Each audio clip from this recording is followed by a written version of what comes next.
నమస్తే, welcome to our channel. నేను మీ పద్మావతి. ఈ రోజు మనతో పాటు ప్రముఖ ఆధ్యాత్మికవేత్త మరియు ఆస్ట్రాలజర్ బ్రహ్మశ్రీ సుభాష్ శర్మ గారు ఉన్నారు. మరి ఆయనతో మాట్లాడి మేషరాశి వారికి ఉగాది నుంచి ఉగాది వరకు చూసుకున్నట్టయితే కనుక ఎటువంటి ఫలితాలు ఉండబోతున్నాయి అనేది తెలుసుకునే ప్రయత్నం చేద్దాం. మరి మీరు కూడా వీడియోని ఎక్కడా కూడా స్కిప్ చేయకుండా పూర్తిగా చూసేయండి. నమస్కారం గురువు గారు. శ్రీమాత్రే నమః. గురువు గారు, ఉగాది నుంచి నూతన సంవత్సరం అనేది మొదలవబోతుంది. శ్రీ విశ్వావసునామ సంవత్సరం అయితే మేషరాశి వారికి ఎటువంటి ఫలితాలను ఇవ్వబోతుంది, మరి ముఖ్యంగా మంచి ఫలితాలను ఏ విధంగా గుర్తించాలి అంటారు, వాటిని ఎలా ఫలితంగా చేసుకోవాలి అనుకుంటారు? తప్పకుండా తెలియజేస్తున్నామా. ముందుగా ప్రేక్షకులందరికీ శ్రీమాత్రే నమః, శ్రీ గురుభ్యో నమః. వీక్షిస్తున్నటువంటి ప్రేక్షకులందరికీ కూడా విశ్వసునామ సంవత్సర ఉగాది నూతన సంవత్సర శుభాకాంక్షలు తెలియజేసుకుంటూ, మనకు గ్రహ సంచారంలో గోచారంలో మొట్టమొదటి రాశి మేషరాశి. మన మేషరాశి వారి యొక్క ఫలితాలు ఎలా ఉన్నాయి, ఈ సంవత్సరం గోచార ఫలితాలు ఎలా ఉన్నాయో ఒక్కసారి మనం తెలుసుకుందాం. ముందుగా గోచార ఫలితాల్లో ఆదాయ వ్యయాలు కనుక చూసుకున్నట్టయితే ముఖ్యంగా మేషరాశి వారికి ఆదాయము 2, వ్యయము 14, రాజపూజ్యము 5, అవమానము 7% నిర్దేశించడం జరిగింది. అయితే వీళ్ళకు ఆదాయం వ్యవహార వివరణ ఈ రకంగా ఉంటుంది.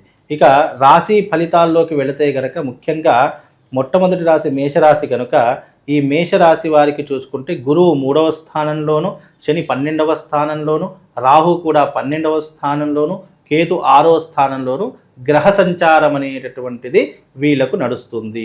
కనుక ఈ స్థానాల్లో ఆయా గ్రహాలు ఉంటే ఎలాంటి పరిహారాలు ఉంటాయి, ఎలాంటి ఫలితాలు ఉంటాయి, ఈ సంవత్సరం అంతా విశ్వసునామ సంవత్సరం ఏ రకంగా వీళ్ళకు మొదలవుతుంది అనేటటువంటిది కనుక చూసుకున్నట్టయితే ముఖ్యంగా మొట్టమొదటిగా గురు సంచారం చూసుకుంది. గురు సంచారం 3వ స్థానంలో సంచరిస్తుంది. 3వ స్థానంలో గురు సంచారం అనేటటువంటిది ఏ రకమైనటువంటి ఫలితాలు మేషరాశి వారికి అందిస్తుందో చూసుకుందాం. ముఖ్యంగా 3వ స్థానంలో గురు సంచారం వల్ల వీళ్ళకు పట్టుదల సడలింపు జరుగుతుంది. అంటే ఒక మాట మీద నిలకడ ఉండదు, చంచలమైనటువంటి స్వభావం ఏర్పడుతూ ఉంటుంది.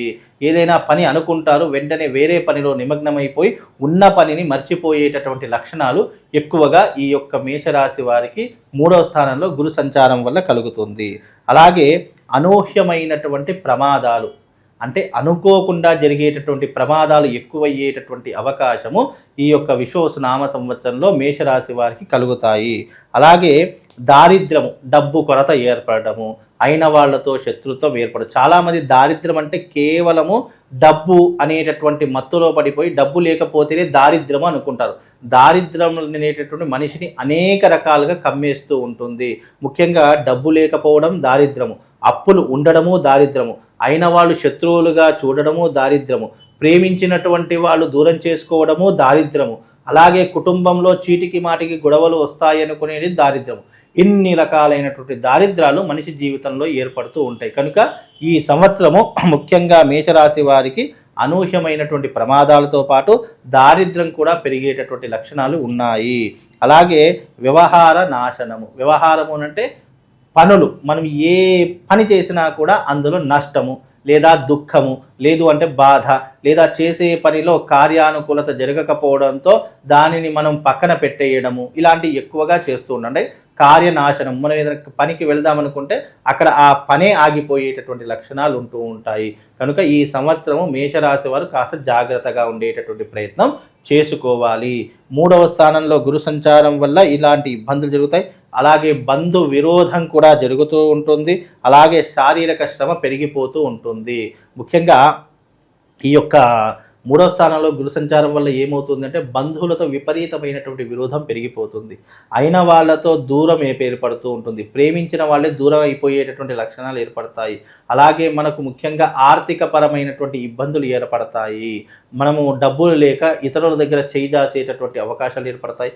అప్పు కోసం ఎలాంటి పనికైనా దిగజారేటటువంటి లక్షణాలు ఈ యొక్క సంవత్సరము మేషరాశి వారికి కలుగుతుంది. కనుక మేషరాశి వారికి గురుబలం అనుకూలంగా లేదు కాబట్టి వీలైనంత జాగ్రత్తగా ఉండే ప్రయత్నం చేసుకోండి. ఇది రాసి పెట్టుకోండి. ఎప్పటికైనా ఈ సంవత్సరము మేషరాశి వారికి 3వ స్థానం గురు సంచారం వల్ల వీటిలో ప్రతిదీ కూడా జరిగేటటువంటి అవకాశం ఏర్పడుతూ ఉంటుంది. అలాగే శని 12వ స్థానంలో సంచరిస్తున్నాడు.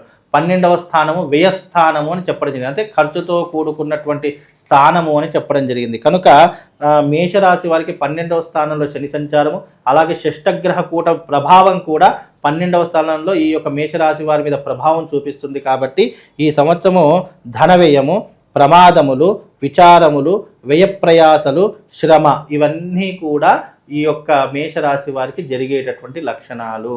బంధు విరోధములు జరుగుతాయి, పదవి గండాలు వస్తూ ఉంటాయి, వచ్చినటువంటి అవకాశాలు చేజారిపోతూ ఉంటాయి. అలాగే రోడ్డు కాంట్రాక్టులు పోయేటటువంటి అవకాశాలు ఉంటాయి. సినిమా రంగం వాళ్ళకు అవకాశాలు అస్సలు రాకుండా ఉంటూ ఉంటాయి.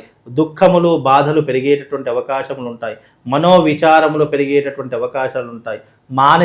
మానసిక స్థైర్యాన్ని కోల్పోయేటటువంటి లక్షణాలు ఉంటాయి. కనుక వీలైనంత వరకు మేషరాశి వారు జాగ్రత్తగా ఉండేటటువంటి ప్రయత్నం చేసుకోండి. 12వ స్థానంలో రాహు సంచారం కనుక రాహు సంచారం వల్ల 12వ స్థానంలో ఏం జరుగుతుంది అని అంటే కనుక స్థాన చలనము, అంటే ఒక ఊరు నుండి మరో ఊరికి వెళ్ళిపోవడం కానివ్వండి, లేదు అని అంటే ఈ ఊరిలో కలిసి రాదని చెప్పేసి వేరే ఊరికి వెళ్ళి వ్యాపారం పెట్టుకునేటువంటి ప్రయత్నాలు కానీ, లేదా అప్పుల బాధలు పెరిగిపోయి, లేదు అని అంటే చీటికి మాటికి మంది యొక్క ఏడుపులు పెరిగిపోయి వేరే ఊరికి వెళ్ళిపోయేటటువంటి లక్షణాలు ఏర్పడుతూ ఉంటాయి. అలాగే శారీరక శ్రమ పెరిగిపోతూ ఉంటుంది. అవమానాలు తట్టుకోలేకపోతూ ఉంటారు. అలాగే అధిక వ్యయము, ఖర్చులు విపరీతంగా పెరిగిపోతూ ఉంటాయి. అలాగే నేత్ర సంబంధితమైనటువంటి రోగములు వస్తూ ఉంటాయి. అకారణ కలహములు ఏర్పడుతూ ఉంటాయి, అంటే అనుకోకుండా గొడవలు ఏర్పడతాయి. కోర్టు సమస్యలు, అలాగే పోలీస్ స్టేషన్ వ్యవహారాలలో చిక్కులు, చికాకులు, ఇబ్బందులు ఇవన్నీ కూడా ఎదుర్కొనేటటువంటి ప్రమాదకరమైనటువంటి వాతావరణం ఈ సంవత్సరం మీకు ఏర్పడబోతుంది. కనుక వీలైనంత వరకు జాగ్రత్తగా ఉండే ప్రయత్నం చేసుకోండి.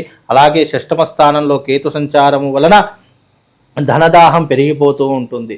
ధాన్య సమృద్ధి అనేది తగ్గిపోతూ ఉంటుంది. ముఖ్యంగా వ్యవసాయదారులకు కానివ్వండి, సినిమా రంగంలో ఉన్నటువంటి వాళ్ళకు కానివ్వండి, విపరీతమైనటువంటి ఇబ్బందులు ఎదుర్కోవాల్సినటువంటి పరిస్థితులు ఏర్పడతాయి. కనుక ఈ సంవత్సరము మేషరాశి వారు కాస్త జాగ్రత్తగా ఉండేటటువంటి ప్రయత్నం చేసుకోవాలి. ముఖ్యంగా దైవారాధన, దైవభక్తిని పెంచుకునేటటువంటి ప్రయత్నం చేయాలి. ప్రతినిత్యము దేవాలయానికి వెళ్ళడము, దేవాలయాలను సందర్శించుకోవడము, యజ్ఞయాగాదులను చేసుకోవడము తప్పకుండా ఆచరణ చేసుకోవాలి. ఈ సంవత్సరం షష్టగ్రహ కూటమి యొక్క ప్రభావము మేషరాశి వారి మీద పడేటటువంటి అవకాశం ఉంటుంది. అందులోని శని కూడా కుంభరాశి నుంచి మీనంలోకి అడుగుపెట్టేటటువంటి సమయం ఏర్పడుతూ ఉంటుంది. కనుక ఈ సంవత్సరం మేషరాశి వారు కాస్త జాగ్రత్తగా ఉండే ప్రయత్నం చేసుకోండి. అయితే గురువు గారు, మేషరాశి వారికి కాస్త కష్టకరమైన ఫలితాలు అనేవి కనిపిస్తున్నాయి కాబట్టి ఎటువంటి పరిహారాలు చేసుకోవాలంటారు వీరంతా కూడా? మేషరాశి వారికి ఒకటే విషయం చెప్తానండి. ఈ సంవత్సరము షష్టగ్రహ కూటమి అమావాస్య రోజున ఏర్పడుతుంది.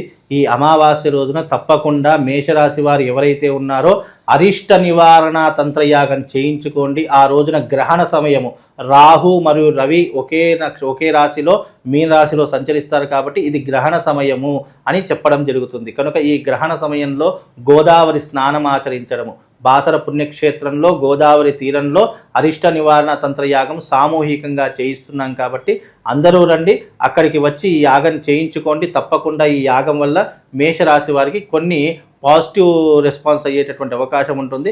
గ్రహచారము, గోచారం కూడా కొద్దిగా అధిగమించేటటువంటి అవకాశం, అంటే ఈ రాశి వాళ్ళు అధిగమించేటటువంటి శక్తి సామర్థ్యాలు వీళ్ళకు పెరిగేటటువంటి అవకాశాలు కనిపిస్తున్నాయి. కాబట్టి తప్పకుండా రండి మేషరాశి వారు, ఈ యొక్క యజ్ఞంలో పాల్గొనండి. తప్పకుండా మీకు శుభం లాభం కలుగుతుంది. ఇక ప్రతి ఒక్క రాశి వాళ్ళు, ఈ రాశి వాళ్ళు ఎవరైతే ఉన్నారో తప్పకుండా ఈ సంవత్సరము షష్టగ్రహ కూటమి ప్రతి ఒక్క రాశుల మీద ప్రభావం చూపించేటటువంటి అవకాశం ఏర్పడుతుంది. కనుక ఈ సంవత్సరము గోదావరి క్షేత్రమునందు, బాసర జ్ఞాన సరస్వతి దేవస్థానమునందు, గంగా తీరమునందు అరిష్ట నివారణ తంత్రయాగం చేయిస్తున్నాము. 12 రాశుల ప్రతి ఒక్కరూ కూడా ఈ యొక్క యాగంలో పాల్గొనాలి.